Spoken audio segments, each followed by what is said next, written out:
आखिरकार 31 साल बाद जाकर के बिट्टा कराटे के खिलाफ दोबारा सुनवाई शुरू हो चुकी है।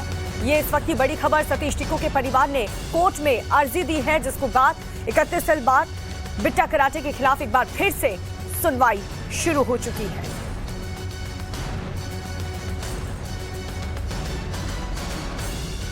तो देखिए, बिट्टा कराटे के खिलाफ एक बार फिर से सुनवाई दोबारा 10:30 बजे सुनवाई होगी। 31 साल बाद बिट्टा कराटे के खिलाफ एक बार फिर से सुनवाई होने जा रही है।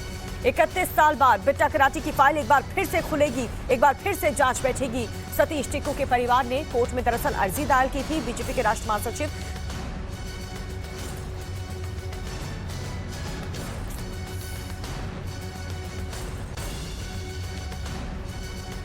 तो 31 साल बाद बिट्टा कराटे के खिलाफ एक बार फिर से सुनवाई होने जा रही है। सतीश टिक्कू के परिवार ने कोर्ट में अर्जी दी, जिसके बाद यह केस एक बार फिर से ओपन हुआ। सुबह 10:30 बजे इस पूरे मामले को लेकर के एक बार फिर से सुनवाई होने वाली है। तो कश्मीरी पंडितों पर जो अत्याचार हुआ था, उसमें काफी अहम किरदार बिट्टा कराटे का रहा है। लोगों को भड़काने का काम रहा है, कई गतिविधियों में वो शामिल रहा। और एक बार फिर से सतीश टिक्कू के परिवार ने जो अर्जी दायर की है, उसके बाद एक बार फिर से बिट्टा कराटे की फाइल्स ओपन होगी। सुबह 10:30 बजे इस पूरे मामले को लेकर के दोबारा सुनवाई होगी।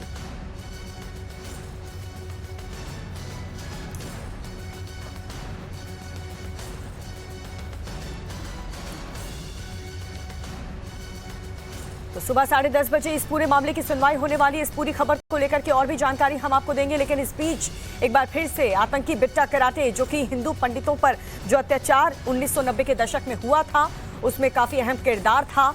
सतीश टिक्कू के परिवार ने कोर्ट में अर्जी दायर की, एक बार फिर से शिकायत, और उसके बाद बिट्टा कराटे की फाइल एक बार फिर से रीओपन की जाएगी, जिसमें आतंकवादी बिट्टा कराटे, उसके मामले को लेकर के जो अपराध उसने किए हैं, उसको लेकर के जांच होगी।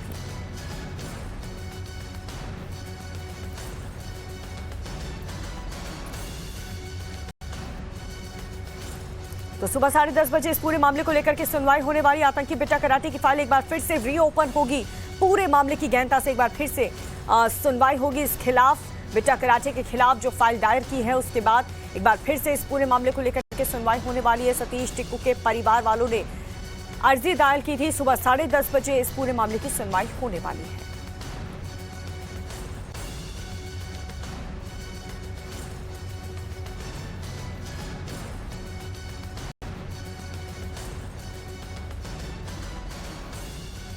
साहिल सोहेल जुड़ चुके हैं ज्यादा जानकारी के साथ। साहिल, क्या जानकारी आपको और मिल रही है इस पूरे मामले को लेकर के?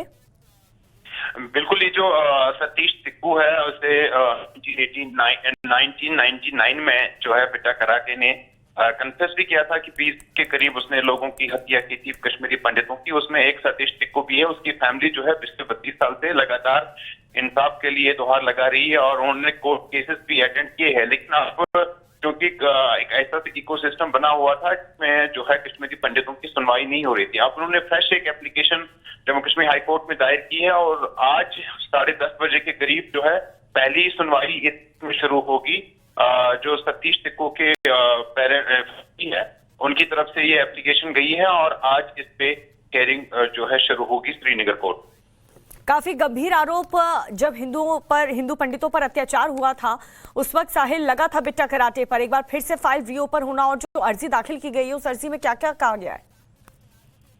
अभी जो फ्रेश केस है, जो सतीश टिक्कू की फैमिली ने दायर की है जो एप्लीकेशन, उसमें उन्होंने ये बात तो क्लियर कर दी है कि पिछले वक्त से वो इंसाफ के लिए जो है डिमांड कर रहे हैं, लेकिन उन्हें नहीं मिल पा रहा है, और अब फ्रेश एप्लीकेशन जो है दायर की गई है। बिकॉज जो हम देख रहे हैं कि पिछले कई सालों में ये हुआ है कि जितने भी केसेस या एफआईआर रजिस्टर हुए हैं, वो बहुत सारे केसेस ऐसे जो है वो कंक्लूड भी हो गए हैं। क्या है कि एविडेंस नहीं है, तो एविडेंस ना होने की वजह से बहुत सारे केसेस जो है कई डिले भी पड़ गए हैं, और कहीं कंक्लूड भी हो गए हैं। तो इस वजह से जो एक सिस्टम था कि उसमें ज्यादा एविडेंस खोज निकालने के लिए जो है ऐसा प्रोसेस भी नहीं किया गया था।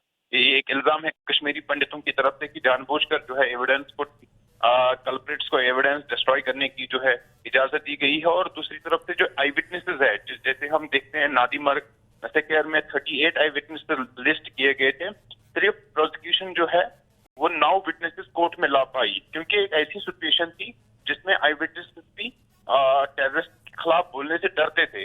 तो यही एक वजह है कि ये बहुत सारे केसेस में जो है इंसाफ नहीं मिल पाया है। लेकिन अब फ्रेश एप्लीकेशन है सतीश टिक्कू, जो कि बिट्टा कराटे पे इल्जाम है कि उन्होंने उसकी हत्या की थी। अब आज उस केस पे सुनवाई शुरू होगी 10:30 बजे के करीब श्रीनगर हाईकोर्ट में ये मामला आएगा। जिन्होंने अर्जी दाखिल की है, जो बता रहे हैं आप, इंफॉर्मेशन दे रहे हैं साहिल, उसमें उस अर्जी में आप बता रहे हैं कि ये चीजों का जिक्र किया गया एविडेंस की कमी की वजह से, लेकिन अब ये फाइल रीओपन हुआ है, एक बार फिर से बिट्टा कराटे फाइल रीओपन हो रही है, तो ऐसे में कितनी संभावना है कि उसे उसके गुनाहों की सजा मिले? बिल्कुल संभावना तो बहुत ज्यादा है, क्योंकि अभी जो सिस्टम जम्मू कश्मीर में आर्टिकल 370 के खत्म होने के बाद जो माहौल है वो बहुत ही इस चीज के लिए फेवरेबल है कि टेररिस्ट है या जो ऐसे लोग हैं जिन्होंने क्राइम किए हैं, जिन्होंने कश्मीर पंडितों के खिलाफ उनको मारा है, जिन्होंने यहाँ के मुसलमानों को टारगेट किया, जो हिंदुस्तान की बात करते थे, जो मुल्क की बात करते थे, अभी जो है आई विटनेसेस भी आ सकते हैं कोर्ट में। अभी जो एविडेंस है, टेक्निकल एविडेंस है, वो चीजें भी आप सामने आ सकती है, जिसमें काफी संभावना है कि जिन्होंने क्राइम किया है, जिन्होंने कश्मीरी पंडितों के साथ यहाँ पे नाइंसाफी की है, उन्हें अब सजा मिलेगी। क्या हुआ था साहिल उस वक्त की जो डिक्लेयर्ड आतंकवादी है बिट्टा कराटे, उसे जेल से रिहा कर दिया जाता है? देखिए, ये तो फिलहाल जो 1990s के बाद में एक फेज आया था 2000 से लेकर 2002 से लेकर 2008-9 तक एक ऐसा सिस्टम चला था जिसमें हुर्रियत कॉन्फ्रेंस, जिसे यहाँ पे कहते हैं अलगाववाद के नेता जो है, उसमें एक बिट्टा कराटे भी वो एक उसने अपने आप को रिसाइकल किया था, एज पॉलिटिकल लीडर अपने आप को पेश किया था। इसी तरह से यासीन मलिक जो है वो गांधीयन फिलॉसफी करके जो है वो बता रहे थे, वो उस चीज को फॉलो कर रहे हैं और एक तरह से धोखा देने की कोशिश की थी गवर्नमेंट ऑफ इंडिया को। बहुत सारे ऐसे हुर्रियत लीडर है, हुर्रियत नेता है जो पहले टेररिस्ट रहे थे और फिर उन्होंने अपने आप को रिसाइकल करके अपने आप को पॉलिटिकल लीडर बना दिया और फिर बाद में गवर्नमेंट की हम देखे हैं कि उन्हें वो एक लेवरेज दी, उन्हें बातचीत में शामिल कर दिया, उन्हें डायलॉग में शामिल कर दिया, उन्हें बैक चैनल्स में जो है शामिल कर दिया। इंटेंशन ये था कि कश्मीर की जो प्रॉब्लम है वो किसी न किसी तरीके से खत्म हो जाए और यहाँ पे जो है अमन वापस आ जाए। लेकिन उसके बीच जो है जिन्हें सजा मिलनी चाहिए थी, जिन्होंने कत्ल किए थे, जिन्होंने मर्डर किए थे, वो चीज ओवरलुक, उसी चीज का इन्होंने जो है अलगाववादी नेताओं ने गलत फायदा उठाया। लेकिन साहिल, बिट्टा कराटे जो कि उस वक्त घाटी में दहशत का दूसरा नाम बताया जाता था, लेकिन इस बीच आप बने रहिए हमारे साथ साहिल। लेकिन अशोक पंडित हमारे साथ जुड़ चुके हैं। अशोक जी, क्या कहेंगे? 10:30 बजे एक बार फिर से बिट्टा कराटे फाइल्स रीओपन होने वाली, इस पूरे मामले को लेकर के सुनवाई होने वाली है। मैं मौजूदा सरकार का बहुत बहुत शुक्रगुजार हूं, हमारे माननीय प्रधानमंत्री, हमारी गवर्नमेंट, जिन्होंने ये प्रथा शुरू हुई, जिनके वजह से ये शुरुआत हुई है। मैं शुक्रगुजार हूं जुडिशरी का कि ये जो कातिल है, जो एक ऐसा कातिल है जिसने हत्याएं की हैं, खुलेआम सड़कों पे निकल के मारा है लोगों को, बलात्कार किए हैं और उसने खुद जग जाहिर किया है कि मैंने ये किया है टेलीविजन चैनल्स पे। तो और ये खुला घूम रहा था।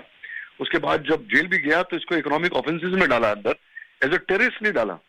तो ये अंदेशा है कि जितने भी वो लोग हैं जिन्होंने हमारी हत्याएं की है, जिन्होंने नरसंहार किया है कश्मीरी हिंदुओं का, उनको ये सजा मिलनी चाहिए और इनकी सजा फांसी के अलावा कोई सजा नहीं है। इनको फांसी लगनी चाहिए। जिस तरीके से इन्होंने हमें मारा है, इनका भी अंत जो है वो उससे बुरी तरह से होना चाहिए जिस तरीके से इन्होंने एक निहत्थे कश्मीरी हिंदुओं की हत्याएं की है। बिल्कुल अशोक पंडित जी, और लोगों को तो लग रहा होगा कि कहाँ गया आखिर ये आतंकवादी जो ऑलरेडी आतंकवादी डिक्लेयर्ड है, बिट्टा कराटे, जिसे जेल भेजा जाता है लेकिन वो कुछ दिन बाद आराम से बाहर भी आ जाता है, जिसने इतना बड़ा अपराध किया हो, लोगों की जान ली हो, कहता था कि बिना नकाब पहने में लोगों को मर्डर कर देता था। देखिए, ऐसा है कि Congress, national conference, PDP, Hurriyat, इन सबों के दामाद हैं। या यासीन मलिक हो, चाहे वो शब्बीर शाह हो, जिसने बंदूक उठाए वो इनके दामाद थे और इन्होंने ही इनको पाला पोसा। मैं बधाई देता हूं विजय अग्निहोत्री को, कश्मीर फाइल्स की वजह से, इस फिल्म की वजह से, जिस तरीके से हमारी ये कहानियां सामने आई, जिस तरीके से देशवासियों ने इस चीज को खड़ा किया और एक डर पैदा किया पूरे देश में कि भैया ये नहीं चलेगा और जो आतंकवादी है वो आतंकवादी है। मैं अभी भी आपके चैनल के द्वारा अपील करता हूँ, ये अरविंद केजरीवाल जैसे लोग और ये जो अर्बन नक्सल हैं, ये टुकड़े टुकड़े गैंग के जो लोग हैं, कि अभी भी सुधर जाओ, क्योंकि टाइम वक्त ऐसा आ चुका है कि जो भी देश के अगेंस्ट काम करेगा, जो भी एंटी नेशनल होगा, जो भी देश के खिलाफ काम करेगा, उसका हशर बुरा होगा, क्योंकि ये देश जाग चुका है। यही नया भारत है, यही नए भारत की कहानी है जो देश विरोधी लोगों को यहाँ पर पनपने नहीं देगा, यहाँ पर पालेगा नहीं, यहाँ पोसेगा नहीं, उनको देश के बाहर जाना ही पड़ेगा। लेकिन अरविंद केजरीवाल या फिर आम आदमी पार्टी अशोक जी ये जो कहती हैं कि कश्मीरी हिंदुओं के लिए, कश्मीरी पंडितों के लिए आखिर क्या किया है, एक ऐसे आतंकवादी पर एक बार फिर से इसका केस रीओपन होना, क्या ये एक बहुत बड़ी बात नहीं है कश्मीरी पंडितों के लिए? देखिए, मैं अरविंद केजरीवाल जैसे झूठे इंसानों की बातों को ज्यादा गौर नहीं देता, क्योंकि ये राजनीति करते हैं। ये हम जैसे ही उसने असेंबली में कहा कि ये झूठी कहानी है, तो इसने उन सारी हत्या जो लोग मारे गए और सारी की सारी हमारी कौम, जो देश प्रेमी कौम है कश्मीरी हिंदुओं की, इसने बाकायदा खंजर भोंका है उनके पीठियों पर। ये राजनीति करें, हमें कोई इसमें कोई एतराज नहीं है, लेकिन हमारी लाशों पे ये हंसा है, हमारे बलात्कारों पे ये आदमी हंसा है, हमारे निर्वासन पे ये हंसा है, हमारे जेनोसाइड पे ये हंसा है, ये हमारी एथनिक क्लींजिंग पे हंसा है। तो मानवता और इंसानियत की बात करता है ऊपर से। फिर इंसानियत का मतलब शायद इसको पता नहीं है कि इंसानियत किस चीज को बोलते हैं। कल से ट्वीट किया कि आम आदमी पार्टी इंसानियत में बिलीव करती है। हमारी बेइज्जती करते हो, हमारा मजाक उड़ाते हो, हमारे त्रासदी पे हंसते हो और अब इंसानियत की बात करते हो। आप डिक्शनरी देख लीजिए इंसानियत का मतलब क्या होता है। तो उसका ही फल जो है वो भुगत रहा है। और मैं फिर बहुत खुश हूं, मैं कश्मीरी हिंदुओं की तरफ से 7 लाख हमारे कश्मीरी हिंदुओं की पॉपुलेशन है, उनकी तरफ से मैं जुडिशरी का बहुत बहुत शुक्रगुजार हूं और आपका भी बहुत बहुत शुक्रगुजार हूं टाइम्स नाउ का, कि जिस तरीके से आप लोगों ने ये मुहिम छेड़ी है इन सारे आतंकवादियों को जेल डलवा कर इनको फांसी दिलवाने की, ये बहुत बड़ी बात है। और हमें बहुत, जैसी आपकी खबर मिली कि ये इसका केस शुरू हो गया है, जो तसल्ली है हमारी पूरी कम्युनिटी को, हमारी पूरी कौम को, पूरे देश को। देश का कोई भी प्रेमी जो है वो आतंकवादियों के साथ नहीं है। जो भी आतंकवादियों के साथ है उसको देश में रहने का कोई हक नहीं। ये तो शुरुआत है। बिट्टा कराटे के अगेंस्ट केस हुआ, फाइलें खुली हैं। हम ये चाहते हैं कि जितने भी हमारी मौत हुई, जो रिस्पॉन्सिबल है हमारी किलिंग्स का, हमारे रेप्स का, उन सबकी फाइलें खुलनी चाहिए और इनको फांसी की सजा लगनी चाहिए। बिल्कुल, और कश्मीरी पंडितों को इंसाफ मिले। टाइम्स नाउ भारत भी इसके हर एक एक्शन पर क्या क्या हो रहा है, क्या कदम उठाए जा रहे हैं, क्या इस पर राजनीति हो रही है, वो हर चीज हम दिखाएंगे दर्शकों को, क्योंकि इंसाफ मिलना बहुत जरूरी है। टॉप कमांडर्स से ऑर्डर मिलते थे बिट्टा कराटे, आतंकवादी बिट्टा कराटे को, कि लोगों का कत्लेआम करे, फायरिंग करे, आतंकवादी डिक्लेयर उसे कर दिया गया। लेकिन देखिए ऐसी क्या मजबूरी रही होगी कि उसे यह कह दिया गया कि सबूत पर्याप्त नहीं थे। जो शख्स सरेआम घूम रहा था, लोगों का मर्डर कर रहा था, उसके लिए सबूत पर्याप्त नहीं थे, ये कह दिया गया। क्या मजबूरी रही होगी उस वक्त सरकार की? मैंने यही कहा ना कि ये लोग सब मिली जुली सरकार थी, ये सब मिले जुले थे और इनका बिजनेस था टेररिज्म का। They were into business of terrorism. और ये चाहते थे कि देश जो है वो टेररिज्म से लुप्त हो, देश टूटे। और देखिए ये जो आज बिट्टा कराटे के अगेंस्ट जो हो रहा है या किसी भी आतंकवादी के अगेंस्ट हो रहा है, ये सिर्फ कश्मीरी हिंदुओं की कहानी नहीं है। अगर आतंकवाद खत्म होता है देश का, या आतंकवादी के अगेंस्ट जो चीजें हो रही हैं, तो देश की भलाई, वो हर इंसान की भलाई है। ये आतंकवाद सिर्फ कश्मीर में नहीं है ना, कश्मीर में 32-34 साल पहले हुआ शुरू। आपको नहीं लगता कि इस तरीके की इस पूरे मूवी को लेकर के और हिंदू पंडितों पर, जो कश्मीरी पंडितों पर जो अत्याचार हुआ है उसको लेकर के इस तरीके से राजनीति करके, कॉमेंटबाजी करके और वक्त और इंतजार करवाया जा रहा है कश्मीरी पंडितों को कि उन्हें इंसाफ मिल जाए? देश जवाब देगा इनका। ये जितने भी लोग हैं जो हमारे खिलाफ बात कर रहे हैं, हमारा मजाक उड़ा रहे हैं, देश उनका जवाब देगा। जिस तरह से देश हमारे साथ खड़ा हुआ है, जिस इमोशंस के साथ देश हमारे साथ खड़ा हुआ है, जिस तरीके से थिएटर्स में तालियां बज रही हैं, जिस तरीके से हमारे कैरेक्टर्स के साथ आइडेंटिफाई किया जा रहा है। और मैं ये कहना चाहता हूं आपके चैनल में कि जिन को लगता है कि ये झूठ है, जिन को लगता है कि जो दिखाया गया है वो झूठ है, वो मेरी डॉक्यूमेंट्री देख ले, and the world remains silent, YouTube पे। उनको समझ में आ जाएगा कि ये कितना सत्य है। और मैं कह रहा हूं कि ये कहानी जो जो फिल्म ने दिखाई है ये तो 25। ठीक है अशोक पंडित जी, आपने बात की टाइम्स नाउ भारत से, बहुत बहुत शुक्रिया। अशोक पंडित जी हमारे साथ जुड़े थे, जो कि काफी ज्यादा खुश हैं ये फाइल एक बार फिर से रीओपन होने से। 31 साल बाद बिट्टा कराटे के खिलाफ एक बार फिर से दोबारा सुनवाई होगी। सतीश टिक्कू के परिवार ने कोर्ट में दरअसल एक बकायदा अर्जी दायर की है, जिसको लेकर के सुबह 10:30 बजे इस पूरे मामले की सुनवाई होने वाली है। आतंकी बिट्टा कराटे, जिसने न जाने कितने कश्मीरी पंडितों की जान ली और कबूल भी किया, 20 से ज्यादा कश्मीर हिंदुओं की हत्या की बात खुद इस आतंकवादी ने कबूल की थी। उसने ये भी कहा था कि हो सकता है कि 30 से 40 से ज्यादा भी पंडित मारे गए हों। और इस पूरी घटनाक्रम को लेकर के, इसी आतंकवादी को लेकर के हमने एक रिपोर्ट तैयार की है। वो रिपोर्ट जरा आप गौर से देखिए और समझिए ये आतंकवादी आखिर है कौन, कहां है, क्या एक्शन इस पर लिए गए। बिट्टा कराटे, कश्मीरी पंडितों का कसाई, आखिर आज कहां है? मसले का एक ही हल। क्या हुआ बिट्टा कराटे का? आपको हर सवाल का जवाब मिलेगा। इसकी शुरुआत होगी द कश्मीर फाइल्स के उस सीन से जब फिल्म में सबसे बड़ा आतंकी ये कबूलता है कि उसने 20 से 25 निर्दोष लोगों का कत्ल किया। भाई को मार दो तो मार देते, और आपसे आपकी माँ को मारने के लिए कहते तो मार देते। मार देते। फिल्म द कश्मीर फाइल में बिट्टा कराटे का किरदार मराठी एक्टर चिन्मय मांडलेकर ने निभाया है। और जिस तरह फिल्म में बिट्टा कराटे ने 20-25 लोगों के कत्ल की बात कबूली है, ठीक उसी तरह 3 दशक पहले एक टीवी इंटरव्यू में बिट्टा कराटे ने यह गुनाह ठोक कर कबूल किया था। तब बिट्टा कराटे ने एक सवाल के जवाब में कहा था, 20 से ज्यादा लोगों को मार चुका हूँ। ज्यादा कश्मीरी पंडित थे, कुछ मुसलमानों को भी मारा है। मुझे इसके लिए ऊपर से ऑर्डर मिलता था। मुझे अगर मेरे भाई को मारने को कहा जाता तो मैं अपने भाई को भी मार देता। माँ को मारने को कहा जाता तो मैं उसे भी मार देता। फारूक अहमद डार और बिट्टा कराटे को ऊपर से ऑर्डर कौन देता था? तो इसी इंटरव्यू में बिट्टा कराटे ने उस शख्स का नाम भी लिया और बताया कि पहला कत्ल उसने किस कश्मीरी पंडित का किया। मुझे इशफाक मजीद वानी से ऑर्डर मिलते थे। इशफाक मजीद वानी ही मुझे पीओके में 1988 में हथियार चलाने की ट्रेनिंग दिलाने ले गया था। इशफाक मजीद वानी घाटी में लिस्ट भिजवाता था और मैंने पहला मर्डर सतीश कुमार टिक्कू का किया था। सतीश कुमार टिक्कू एक कश्मीरी पंडित थे और वो एक कारोबारी थे और उनके दोस्त का नाम था बिट्टा कराटे, यानी कि सतीश कुमार और बिट्टा कराटे दोस्त थे। लेकिन बिट्टा कराटे ने सतीश जैसे बहुत से हिंदुओं का कत्ल किया सिर्फ इसलिए क्योंकि उसको शक था कि वो आरएसएस से जुड़े हुए हैं। और कश्मीरी एक्टिविस्ट सुशील पंडित इस वक्त हमारे साथ जुड़ चुके हैं। सुशील जी, 31 साल बाद एक बार फिर से बिट्टा कराटे के खिलाफ दोबारा सुनवाई होने जा रही है, क्या कहेंगे आप? जी, मुझे लगता है कि जो नई चेतना आई है, पूरे भारत में एक संवेदना का ज्वार उठा है। ये उसी का नतीजा है कि सरकार को कुछ करते हुए दिखने की मजबूरी है।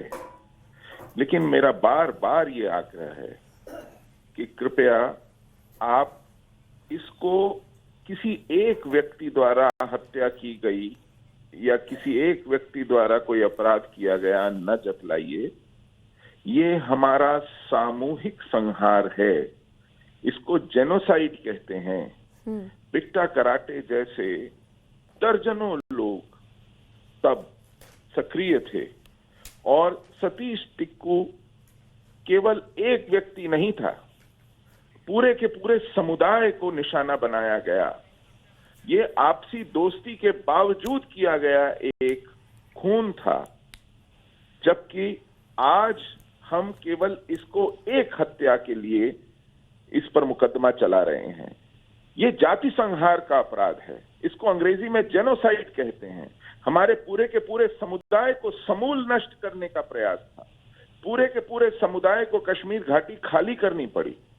यह एक जातीय संहार का अपराध है, जैसे यहूदियों का किया था नाजियों ने। इसलिए सरकार से हाथ जोड़कर विनती है कि इसको जातीय संहार की संज्ञा दीजिए, इस पर लीपापोती मत कीजिए। इसको इक्का दुक्का जो शांति के समय अपराध किए जाते हैं, आपसी रंजिश के अपराध होते हैं, उस तरह इसका निष्पादन मत कीजिए।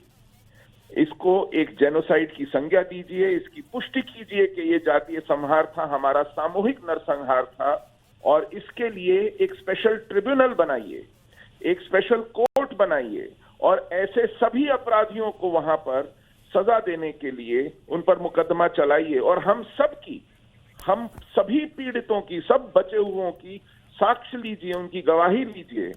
यह कोई साधारण अपराध नहीं है। स्वतंत्रता के बाद पिछली सदी में और आज की सदी में पिछले 7 दशकों बिल्कुल में सुशील जी, ऐसा और अपराध कहीं ना कहीं कश्मीरी पंडितों को उम्मीद जगी है कि जल्द से जल्द इंसाफ मिलेगा।